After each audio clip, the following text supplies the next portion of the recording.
Hey, welcome to the channel's first recreation build series.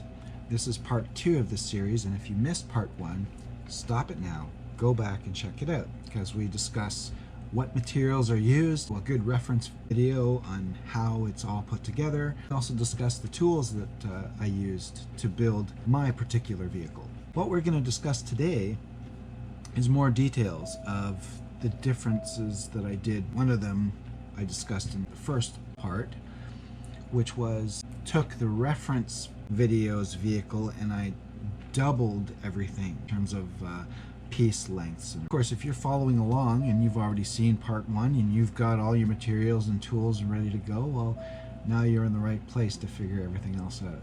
But enough of this babble. Let's go have a look. First thing I want to explain is how I got the pontoons to stay in one piece. I didn't want to put any large cuts in it. I managed to get my T's inside the pool noodle. How I did that was first I cut these big holes out, and then I just put one end of the T in and sort of bent this back. So you don't have to commit by putting any cement in first. Put these pieces inside the pool noodles first, and then you can reach inside and cement the inside of it before you put it all together. So that's how I did that. Turned out great. For the arms that hold on these motors, the motors that I'm using are 2212, which I believe is the size, and 920 kV brushless. How I got these arms to stay on these copplers, I used this strapping to wrap around. It's screwed into the arm here, so it's also screwed in on this side. But the heads, it's the exact same screw as this, but these little heads actually go into the coupler. So I drilled out little holes in the coupler. I did a bunch of measuring before that, and I drilled some holes so that the heads of screws like this would just fit inside the coupler. Once this is all tight, there's no chance of this sliding on the coupler because those heads are literally lodged into the coupler there. So that's how I did it. So that one's the same idea. Heads of the screws are fitting inside the coupler. So that is an old V1 Red Cat Gen 8 battery tray. This is the fun part. Understand, I know how to put this all together. Don't ask me how it all works or what it's all called. I don't know. This is like your motherboard. It says TCMM on it. Takes the power from the battery, distributes it to all the electronic speed controls. And obviously you can hook a fourth one up for a drone, which is not hooked up. So you've got auxiliary power there for anything else you want to connect to it. This is channel 5 to go left, and this is channel 6 to go right. You'll notice this is on the left side, this is on the right side, and that's just simply because right prop is going to steer it left. Left prop is going to push and steer it right. So that's why this is marked right and this is marked left. This is going to be reverse. So this I'm actually making reverse. Put a link to the reference video of where I got the idea from to make it like this. Link is in the description. Almost forgot, my receiver is under here. The reason I've got it up like this is because in case this does leak, I know the ESCs are waterproof.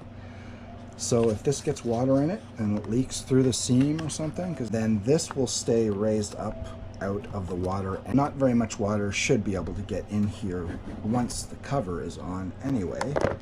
According to the packaging of this container, it is watertight. Now it is also from a dollar store. For your information, Tibor, there's a connection under here. If you ever start getting this thing going instead of just smooth operation, it's because you might need to cut this open and rejoin one of these connections in here better. Here's my piece of foam that I've just basically wrapped in black duct tape. You can see it's foam here. I used a lot of hot glue to get all the wiring to stay in place, and also to make it somewhat waterproof. This arm actually goes right through the base, so it's not just these beads that are of hot glue that are holding it on, right? These are just basically to support it a little bit more. It's all connected very firmly through the pontoons themselves. And of course I've got this one going all hot glued right through to hold this in place and everything. So it's pretty solid. Here's an adjustment you can adjust, Tibor. By the way, when I send this to you, no instructions are coming. This video is probably the best instruction reference for you. Of course, you can always contact me if you got any questions. This is just to show level. I've got it on both sides, so this is at 10 degrees, meaning 10 degrees that way. And the way I'm thinking is it's quite long. Give it the 10 degrees and then it kind of blows the back end this way as it steers it. It made sense to me when I thought about it, but if you prefer it at level, you can absolutely make these perfectly straight as well. I briefly mentioned it in part 1. This bad boy is capable of 4S. As a drone, they recommend you only use 8-inch props, which is what I have on here right now. I am going to be sending you a set of 10-inch props. Recommends not using 4S with 10-inch props.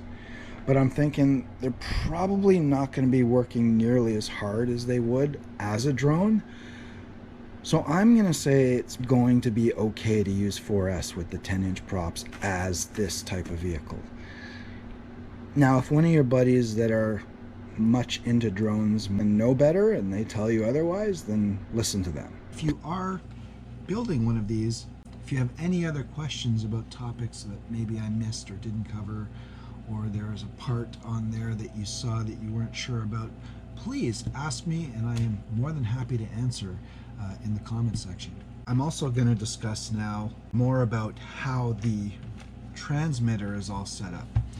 To do that, I'm going to turn the camera around and point it down the transmitter so that I can explain it better. So let's get into this. Here's my FlySky FSI-6. I don't know a whole lot about this transmitter, and what I do know about it, I had to learn by playing with it and also watching YouTube videos. It was a gift, and as a gift, it did not come with any manuals or any kind of instructions. This is how I make this work.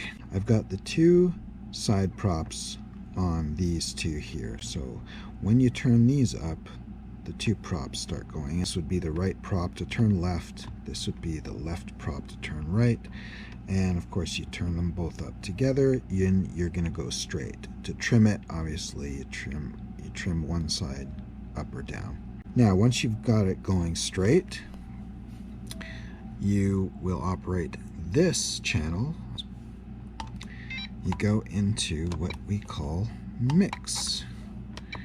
So we go down here to mix. Okay, mix number 1. Master channel is channel 1. Slave channel is channel 5. The positive mix is at negative 100%. It will stop it. Channel 5, which is the left one. So every time I go this way, it's going to make it spin up. Negative mix is negative 100%. So every time I push this way, it's going to spin that prop up. Now its positive mix is negative 100%. So every time I go this way, it's going to stop that prop. Meaning every time I go this way, the left prop is going to spin up because the left prop is mix 2. So the master is channel 1, the slave is channel 6 now instead of 5. Positive mix is 100%, positive being this way. Negative mix is 100%, so when I go negative, it's going to stop it. So again, mix number 2. Mix is on, master channel 1, slave channel 6 is the left. So to turn right. So when I turn right, it's going to spin up the left prop. If I've said anything wrong and you know better, please correct me in the comment section below. Let's give you an example of what's going on here now just by showing you the display. Up here, channel 5 and 6, if I turn these, you can see that it will give throttle down here by these bars. So let's say I've got them both at this much throttle. So now the ship is going forward and I give it a little bit of this. Oops. See what happens to those bars? I go the other way, the opposite happens. So if I go left, channel 5 goes up, channel 6 goes all the way down. If I go right, channel 5 goes all the way down, channel 6 goes up. And that's how I have steering. The front prop is for actually reverse. So if I go back into display and I go like this, you see channel 3, that's for the front prop. It's not on, obviously, when you're just going forward, unless you want to slow down without slowing down your props. Maybe you just want to slow down briefly and then go back to where it last was. You can do that with this function. I think that when I give it this, and then I start turning, it's also going to allow me to steer this airship on a dime almost.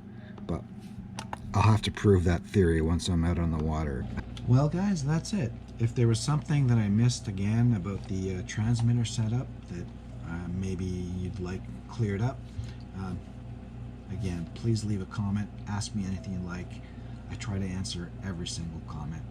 I can't wait for part 3, and I hope you feel the same way, because we're going to give it a practical test. A lot of folks might say it's a little overpowered. You know what? We'll cover that in part 3. Till then, keep on RCing, keep on keeping on. Ciao for now.